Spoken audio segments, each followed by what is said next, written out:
The if-else is typically one of the first statements learned and understood by beginners.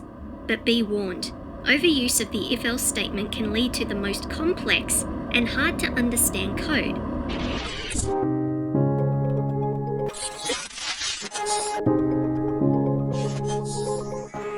The if-else statement is a form of conditional logic that allows your code to take branching paths based on certain conditions. For example, say I'm in a store and I see some socks on display. If I need new socks, I will buy them. Otherwise, I won't buy them and continue browsing. That's the basics of an if-else statement, with the condition being if I need new socks. What's a condition, I hear you ask?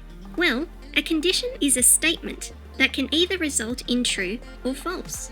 Needing socks would result in true, with the opposite being false. One other manifestation of the if-else you will see is with an else-if. In essence, the else-if will be evaluated when the if statement above it returns false. Let's look at an example. You're in a store and need to buy a few items. You look at the sock display and evaluate if this is one of the items you need. The first if is to determine if the item is a shirt. Given that it's not, we move on to the next else-if condition. This determines if the item is a pair of socks. As they are, we execute the logic to place the socks into our shopping basket. We do not process the item any further, as we have already identified it is something we need. If none of the conditions passed, we'd just go back to browsing as seen in the else. But what if there is more than one condition? Easy. Let's say I love a good sale, which I do. So I will buy the socks if I need them, or they are on sale for 70% off. If either of those conditions are true, as specified by the OR operator, represented in code by using two pipes, then I will buy them. Otherwise, I will keep browsing. But the year 2024 is considered to be a cost of living crisis, so I can't afford to buy the socks unless I need them and they are 70% off. This can also be achieved by replacing the OR with the AND operator, represented by two ampersands. This will ensure both conditions are true in order to buy the socks.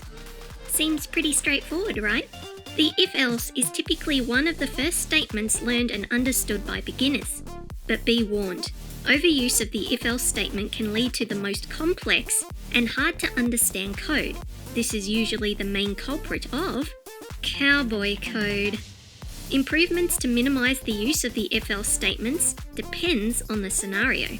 For example, did you know you can use the if without the else? If my default action is to browse the entire store before checking out, I could just say, if I needed to buy socks and they were 70% off, I will put them in my basket ready for when I finish browsing. This is because whether or not I buy the socks, I will browse the store anyway. Also, if my only reason to enter the store is to buy socks regardless of the sale, we can add a return keyword just before the buy socks. This return keyword is typically used to exit a function. In this case, it would stop me from browsing the store further, forcing me to leave as soon as I buy the socks, and thus save me money. Sometimes you can replace the if-else statements with other logical functions depending on your needs. If you'd like to learn more about those with me, be sure to subscribe so you don't miss it. In summary, the if-else statements is a fundamental concept in programming. It's easy to understand and can handle many scenarios. But remember, with great power comes great responsibility. Use it effectively by avoiding duplicate code, excessively large conditions, and excessive nesting or laddering. Keep your code simple and reliable to ensure you enjoy your life as a programmer. Until next time, this is Micro logging out.